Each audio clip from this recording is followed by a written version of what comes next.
Hey guys, welcome back to Critter Corner 1. Today's video is a little bit off topic from what I normally do. It is about a very good friend of mine. She is 38 years old.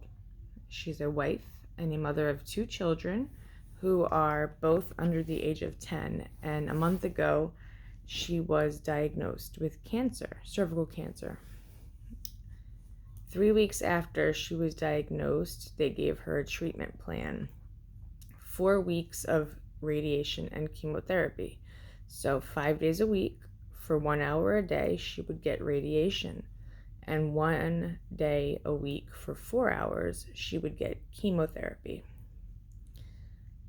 After her original treatment plan was given to her, they did a couple more scans and a couple more tests and realized that her cancer had not only been too big for them to surgically remove, but it also has metastasized and has gone past the cervix. So now her treatment is 8 weeks of radiation and chemotherapy, plus they want to add in an experimental drug.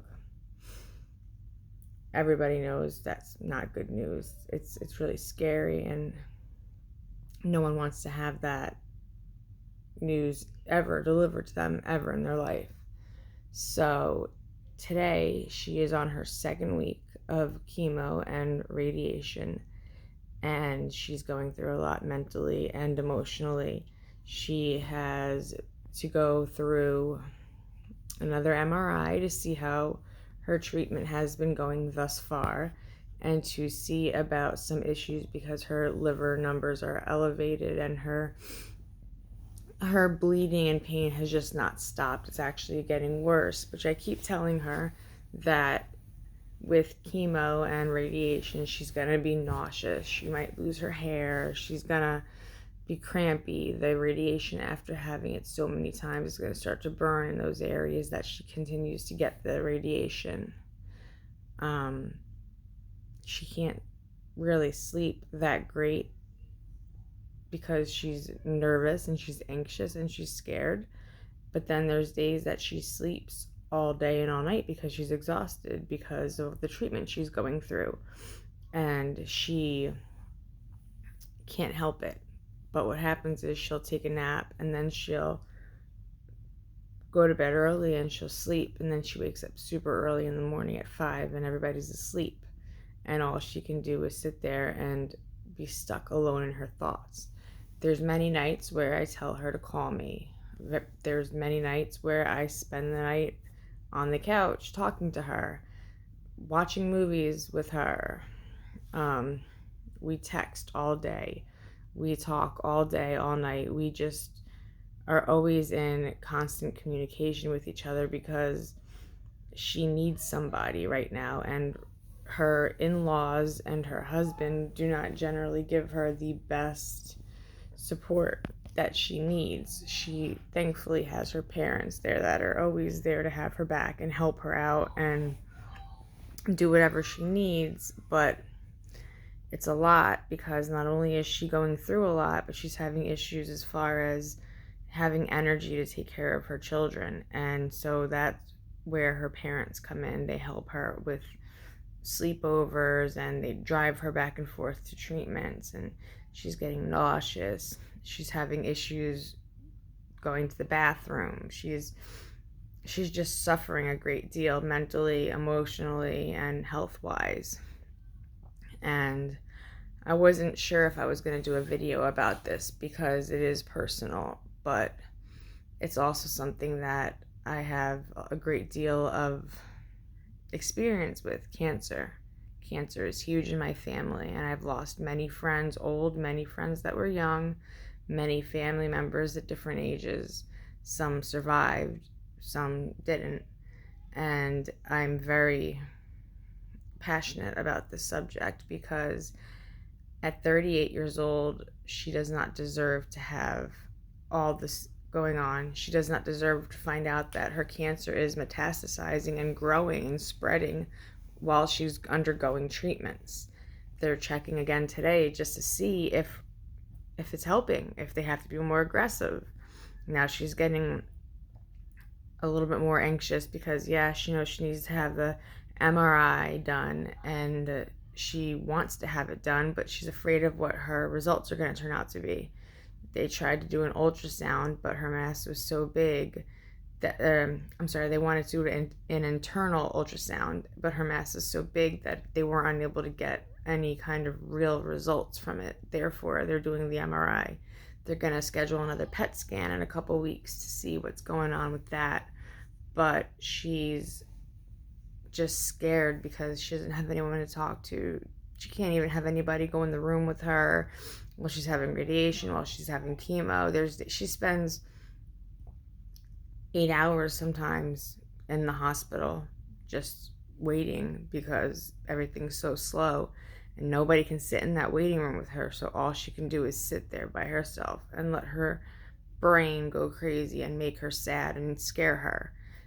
All she wants to do is live for her 2 children, who, like I said, are both under the age of 10, and she doesn't really know what's going to happen. And I keep telling her, have faith.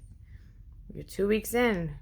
It's 2 weeks of you fighting this disease. It's 2 weeks of you doing everything and anything you can to try to make this work. You're 2 weeks in, you're 2 weeks down. That's great. You don't have any idea how much progress you could have made thus far. She agrees with me, but she's scared and she's worried and she just never knows what to expect. And with my nursing background, she often has a lot of questions to ask me, and it's kind of hard to give her the answers and to the questions that she asks, because on the medical standpoint, I can tell her anything she wants to know, but on her friendship standpoint, it's very hard because I want her to stay strong. We're both 38. I've known her for 26 years. She's my best friend. Her kids are my niece and nephew. My kids are her nephews. She is the only person that I've ever considered a sister, and I do have a half sister, but I don't consider her family. She's just somebody that shares blood with me. This person is my best friend, and she is my sister, and I love her, and I want her to be okay. So she feels like she's going through this alone, and in a lot of ways she is, because she can't have anybody with her in the room to take care of her, to hold her hand, to give her support in the waiting room. And we've always been there for each other, and this is the first time that I'm not able to be there for her. And I really wish that I could. I really wish I could be there to help her with her kids, to drive her to and from her appointments, to be the person that I've always been for her, and I can't be. So I'm coming to the land of YouTube with one simple favor. Regardless of your religion, of your beliefs, whatever it is, say a prayer for my friend. Send positive vibes for my friend out there, because she needs all the help she can get. And I don't know how many of you even watch these videos, but even if one extra person watched this video all the way through the end and sent out a favor or a prayer or positive vibes, it could help. So I just want her to be okay. Anyway, sorry for getting so far off my normal topic. I will be posting more animal videos again here shortly. Thank you guys for coming in, watching, and listening. If you liked the video, please feel free to like. If you haven't yet already, subscribe. And as always, feel free to comment. Thank you. Have a great day.